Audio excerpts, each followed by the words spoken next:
You made the decision to buy a foreclosed property in Texas, but before you get into it and how you do it, there are some things that you need to be aware of as it relates to the timing, the funding, how you handle things like title and possession of these properties. It's a little bit different than buying a property off the MLS or buying even a property off market. If you're facing foreclosure, these are things you need to know. And we're going to be talking as it relates to the 3 stages of foreclosure: pre-foreclosure, auction, and REO. So stay tuned as we bring you more. We're J&A Home Buyers. My name is Aaron White. We are based in Katy, Texas, but we buy houses all over the greater Houston area. We help people get deals done. So if you like talking about real estate, learning about real estate, or like helping people who are facing a specific challenge or problem in real estate, give our channel a follow here, subscribe to our channel, as we bring you newest up-to-date content in the real estate market for Houston, Texas.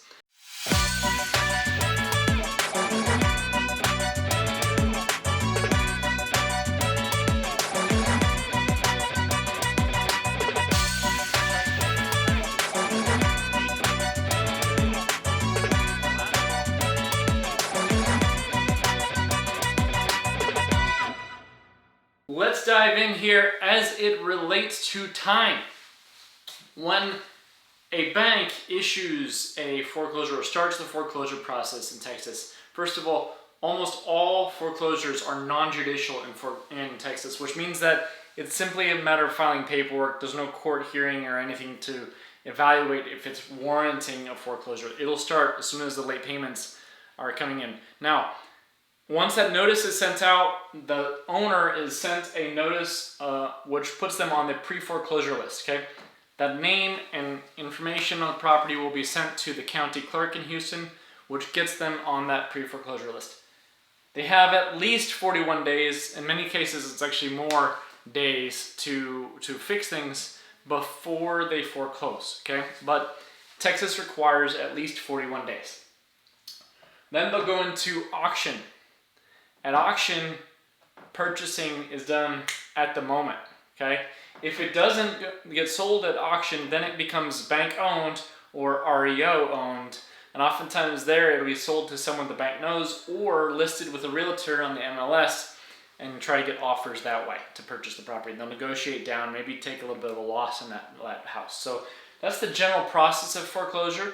But when it relates to timing, you need to be aware that whatever funding you have, you may need to close quite a bit quicker than what you're traditionally used to. So if you are, for example, a couple of weeks away from foreclosure, your standard conventional loan is not going to work. The standard DSCR loan is not going to work. Your lenders are not going to want to move at that speed. So you may want to look for things like hard money lenders, private money lenders that are used to moving at a faster pace. Yes, they're more expensive usually, but they help you get the deal done.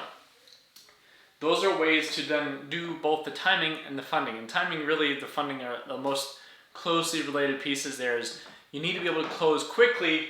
If it's in pre-foreclosure, you can buy the property all the way up to the auction date. However, once it's at auction date, it goes up to the highest bidder at that point. So keep that in mind as you go through that process. At auction, you actually have to have cash to buy it there that day. So you can't really deal with external lending if you're buying it at auction.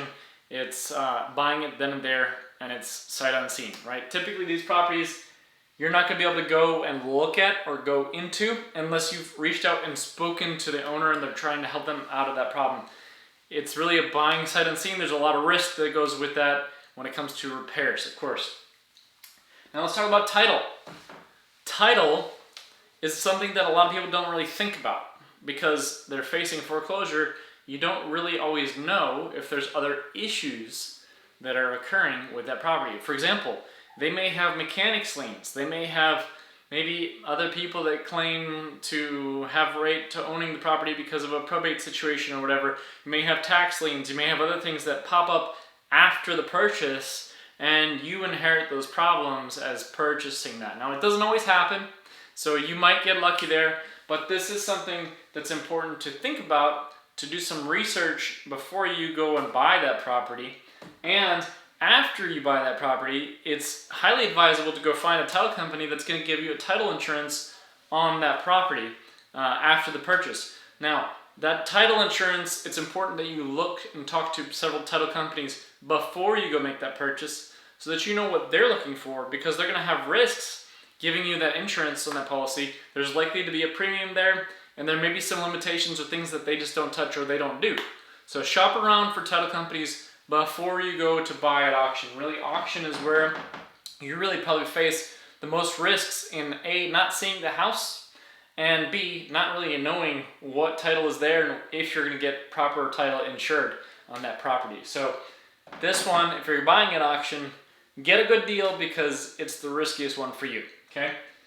If you're buying it pre-foreclosure, it's much more straightforward and simple because oftentimes you can go through the title process, make sure title is clear, they'll insure it at the point of purchase, and you're good to go going forward. Same with REO. Once it's gone back to bank owned, now the bank owns it and they're selling it, your title company is going to transact that deal as agreed to on a contract, and you don't have necessarily the same crush on title or not getting title insurance at the point of purchase, okay? A little bit different. So that there, when it comes to title, is slightly different. Now, one thing that is a little bit different here too is when we talk about possession. And possession of a property occurs when you actually take over that property and everyone else who's living in that property has moved out. Now keep in mind, these homeowners were facing a financial hardship. You don't know always if they moved out ahead of time. They may have not moved out. And if they haven't moved out, the legal process to get them to move out in Texas is to file an eviction. An eviction is going to take anywhere from 40 days to 60 days typically to go through the whole process of moving them out. And there's another video and link there that will provide for kind of step-by-step processes to do that here in Harris County. But that is the process to move them out in Texas.